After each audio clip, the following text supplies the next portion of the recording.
Okay guys, so I am going on a field trip today, but we are starting our unit on the periodic table. It is unit 4. You should have picked up a new packet today, and today we're going to talk about the organization of groups on the periodic table and their chemical properties. So here's what I need you to have in front of you for today. I need you to have a packet. We're going to be doing pages 5, 6, and 7 today, so that's not a lot. It will take the whole period. So you need a packet, and you need a physical periodic table. You will also need, just like this one in this picture, yours will look a little different. Yours will have the names for you. So you should have your packet, a periodic table, and a bag of colored pencils between you and your partner to share. After you have that, we're good to go. So one thing I want to mention first is our test for this is going to be October 21st and 22nd, depending which one is the A-Day for you guys. I believe that's the 22nd. So this will be a partner test on the 22nd, and it's a puzzle thinking activity. So you got to make sure you understand everything enough because there will not be notes used. Okay, so we're going to start on page 5. We're right here where it says History of the Periodic Table. I'm going to go through. I printed off my PowerPoint slides so I could just go through them with you. So this is just like any other time we do notes. If I'm writing it, you should probably write it. I'm not going to put forth effort to write more than I need to. So periodic table. What you need to know. Today we're focused on organization of groups. We're going to review valence electrons. We're going to talk about the properties of the groups. So you should already understand valence electrons. That's going to come to play a lot here. I know we didn't quiz on that learning target, but it will be included on this quiz. That's why I wasn't worried about quizzing on it last time. And chemical properties are going to be huge here. We're going to color and label your periodic table quite a lot, so you really should have both of those things next to you. I'm also going to have the sub pause this video a lot. When I tell her to pause it, she is going to pause it, so you guys have time to write what I say and do those things I need you to do. Okay, like I said, you need your periodic table. So the first periodic table looked kind of like this, which looks really, really odd. And what's actually super interesting is, once upon a time, scientists wanted to put a table together of all of the elements they found. But they didn't realize they hadn't found them all. So every time they put together a table, they'd try it different ways and it didn't work. So first they started to do it in order of mass. They realized the mass didn't work, so then they did it according to atomic number. And it wasn't working very well either, but they're like, nothing's perfect. Along comes Mendeleev. So Mendeleev was the only one to geniusly think that, we probably haven't found all of the elements yet. Which was mind-bending, mind-boggling for them at the time. So he left blanks in those periodic table.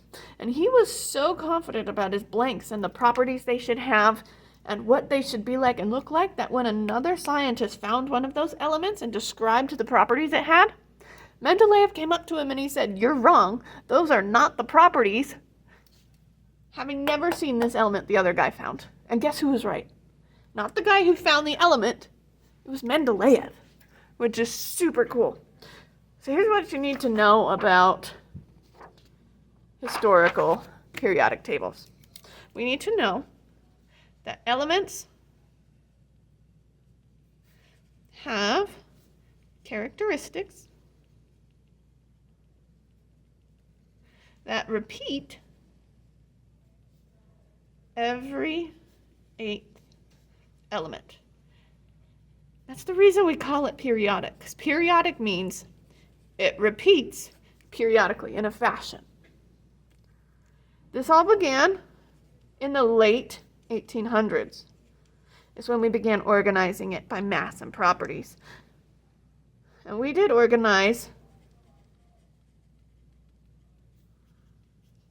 by mass and properties. Then, like I was telling you earlier in my story, Mendeleev, who's this guy right here. I feel like my handwriting's better on the board. Left blanks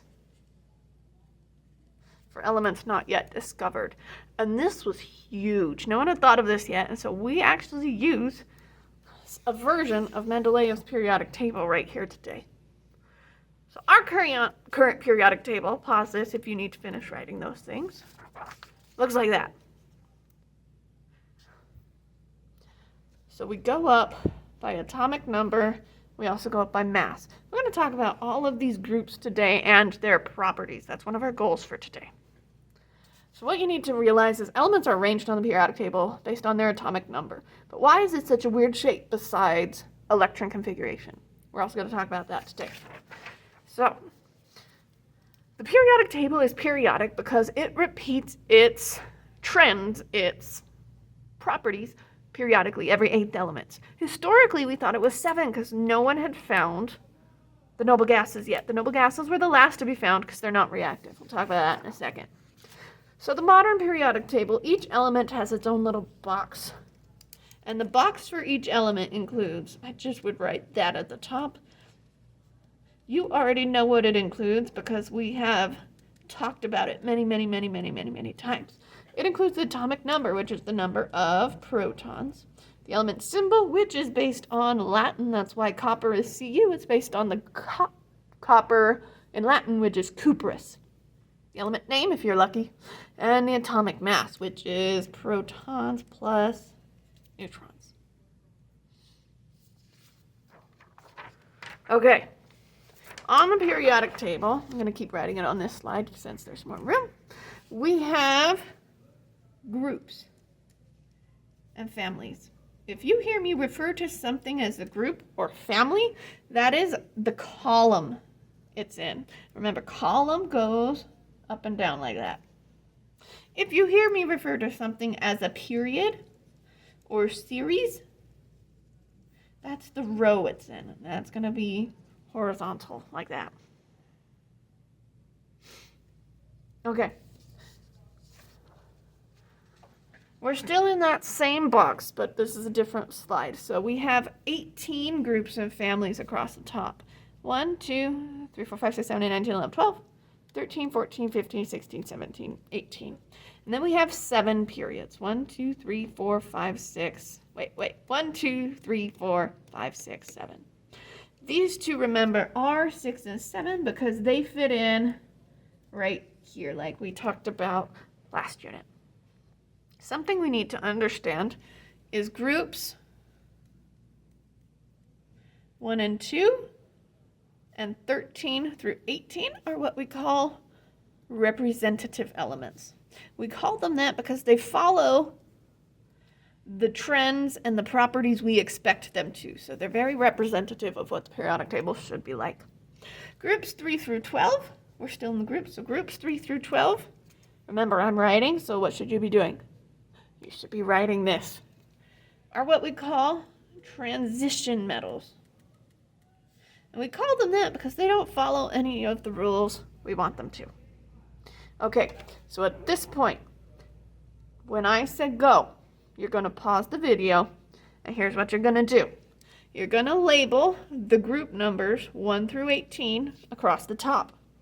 Then you're going to number the period numbers 1 through 7 across the side, making sure to include lanthanides and actinides as 6 and 7. After you've done that, make sure the sub realizes and unpause the video. Okay, go ahead and pause the video now.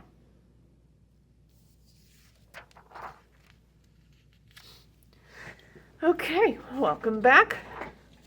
Now we're going to move on to differentiating between our 3 major categories of elements we have on the periodic table. First, I need you, right here, this bold line, I need you to draw a big bold line across your periodic table like that. So after you've drawn that line, I want you to put a box around boron, silicon, germanium and arsenic, antimony and tellurium,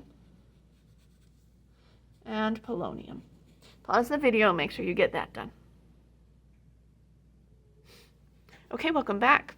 On that magical staircase right there, on your periodic table, I want you to label that metalloids.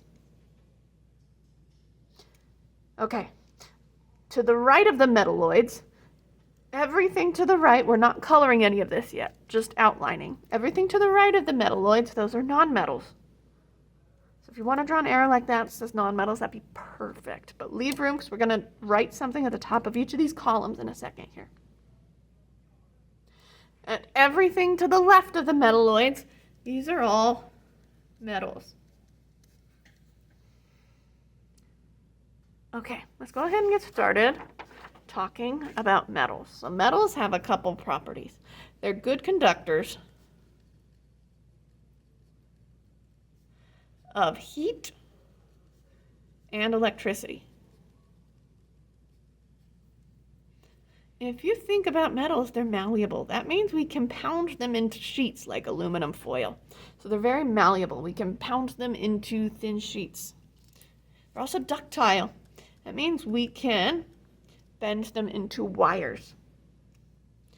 They have a high tensile strength. That means if you pull it really, really hard in two different directions, it will be very, very hard to break it. They also have a luster. That means they're going to be shiny. Okay, if you need a second to write these, go ahead and pause the video and finish writing. Okay, welcome back.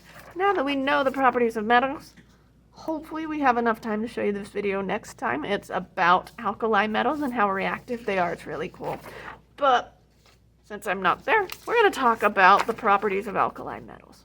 Okay, you're going to write it in your packet. When I tell you to, you're going to pause, and I'll tell you what to do on your periodic table. So we're going to be going back and forth here. Alkali metals are found in the first column of the periodic table. They have one valence electron. Because they have one valence electron, they're not going to be found in nature. All elements want to become like noble gases, so they're going to do anything they can to either lose their valence electrons or gain 8 valence electrons to be as much like a noble gas as they can.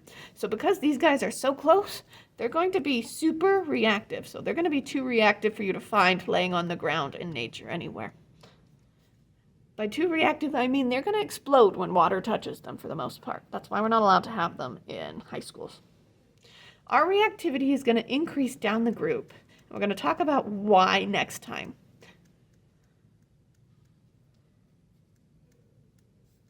Remember, group is a column. I also need you to recognize that hydrogen is not a metal. It is a gas and a nonmetal, but we put it with the metals because every other property of hydrogen is similar to the alkali metals. Okay, as soon as you have this written, here's what I need you to do. I need you to take your periodic table. I need you to label the first group that you have on your periodic table. So let me get a periodic table right here. You're going to take your first group that you labeled one already. You're going to label it has one valence electron. You're going to label it the alkali metals. You're going to color it whatever color you choose. What I actually recommend you do is create like a color key down here for which colors you label which groups, so we don't get too bogged down in too much stuff at the top. So I'd put one valence electron in column 1, then I'd put like blue and say blue is alkali metals down here so you can tell and keep your periodic table nice. So pause the video now and label those things on it. Group 1, one valence electron, and color it. Welcome back. Now that you've done that, we're moving on to group 2. Group 2, we are in our packet here. And group 2 is going to be the alkaline earth metals. They're going to be the second row, and because they're in the second row, they have 2 valence electrons. Because of that, they're still too reactive to be found in nature. But they're not nearly as reactive as that first column because they have a little more work to do in getting rid of those electrons. So they are less reactive than our alkali metals.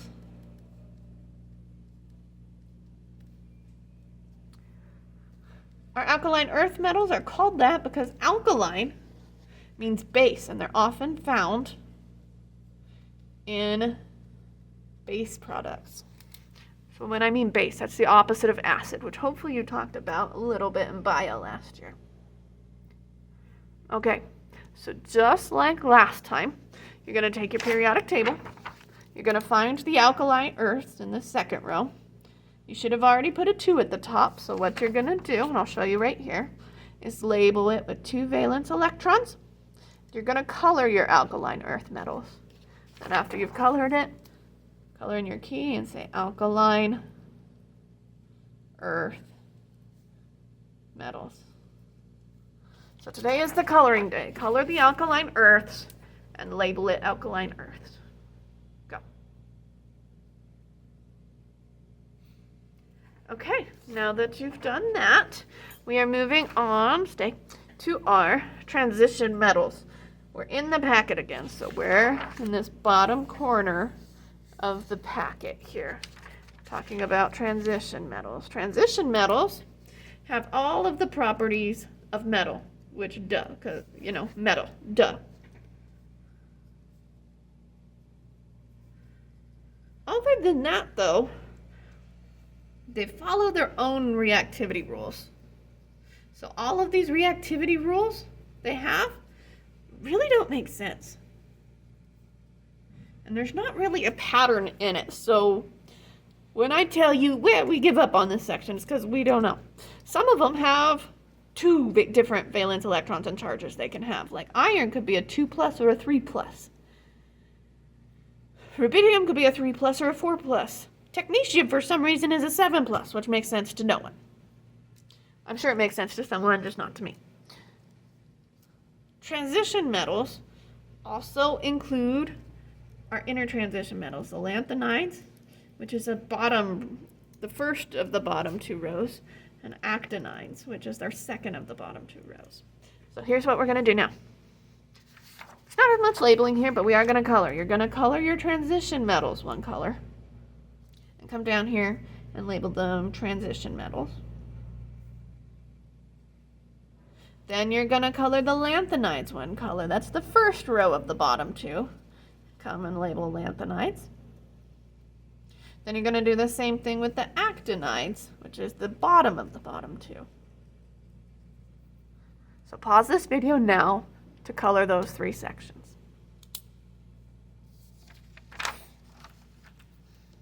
Okay, welcome back. We're moving on to metalloids.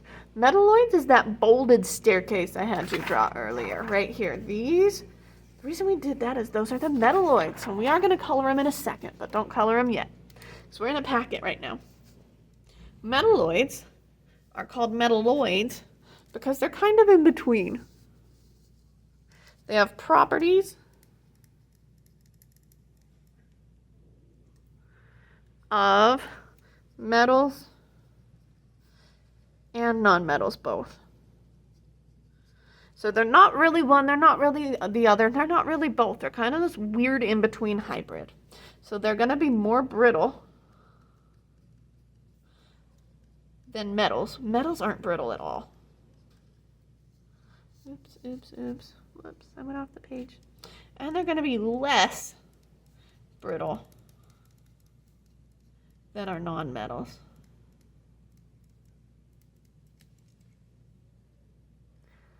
They're going to be semiconductors, which means they kind of conduct electricity, but not very well and not all the time. And you're going to have some with a metallic luster. So some will be shiny, but they don't have to be. So they're kind of a weird group with weird properties. Okay, what I need you to do now, you've put the bold. Now I need you to go pick a color, grab your periodic table, and color our metalloids.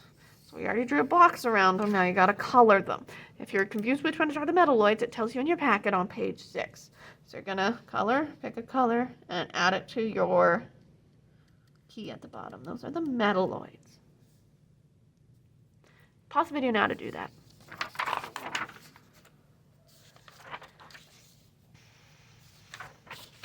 Okay, Welcome back. Now turn the page in your packet. We are on page 7 now. We're going to talk about nonmetals. Nonmetals are this last little section of the periodic table. Everything on the right of that magical staircase. Nonmetals are going to have a couple of important properties. They're going to be poor conductors of electricity. They're not really going to conduct heat or electricity at all.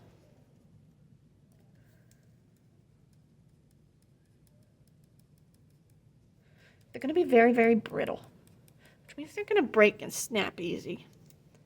If I was in class, we'd have some nonmetals and you'd see how easy they break, and I'd let you try and break it. They're also going to typically be gases at room temperature with a few exceptions. That's not the at. There we go. Carbon's not a gas. Oh, I guess carbon itself, carbon monoxide. There's some of them that aren't gases at room temperature, but they're typically going to be gases at room temperature if they're just by themselves. Okay, we don't have to color anything yet. We're moving on to the 2 groups we have left. The halogens. The halogens have 7 valence electrons. So they're 1 away from, oh no. Sorry, I was thinking about 8. No. Whoops. They're 1 away from our magic 8 number, so they're also going to be very, very reactive. In fact, they're going to be too reactive to find in nature, just like our alkali metals, except these are for the other reason. Alkali was trying to get rid of their electron. They're doing everything they can, the halogens, to get 1 more. We're going to find halogens a lot in diatomic molecules, if you find them in nature at all. Diatomic, di means 2, so you're going to see a lot of F2, Cl2, Br2, so on and so forth. Their reactivity is going to increase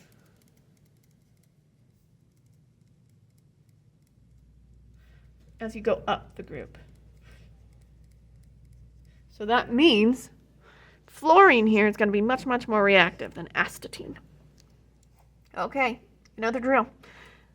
When I say you're going to pause this video, you're going to label, this is column 17 right here. You're going to label that it has 7 valence electrons. You're going to color it with whatever color you choose, and then you're going to add it to your key. And whatever color you choose, those were the halogens. Go ahead and pause this video and do that. Okay, last thing is the noble gases. The noble gases are very special because they have 8 valence electrons, which means they have all of the valence electrons they have, and that makes them happy campers. They're golden. They're the pony boy. They are the happiest clams in the bunch. And because they're so happy, they don't really care about the rest of the periodic table, so they're not reactive. Helium is an exception. It only has 2, but because the first energy level only has 2 that can fit, helium is also still happy. That's why we put it there instead of next to hydrogen. Like I said before, noble gases are going to be very unreactive because they're happy as they are. And because they're so unreactive, that's why we found them last. They are only found pure in nature, with the exception of xenon. For some reason, xenon likes reacting with other things and making compounds sometimes. Most of these are going to be colorless and odorless gases.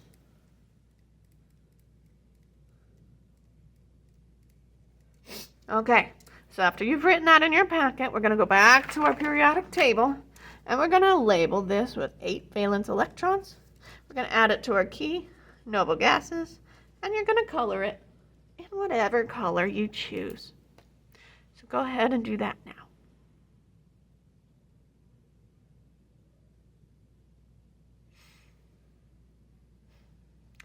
Okay, here's where we're at. We just have a couple example problems for you to do. The key is in the room. I will give it to the sub. I want you to work on those example problems with your partner. And when you're done, check the key, make sure you got it right, make sure you understand it. If you have any questions, please email me. I'm happy to help you. And I hope you have a great day, guys. Next time I'll ask you questions to review some of these things, and we'll move on to periodic table trends, which are super fun. Have a great day. I'll see you on Monday.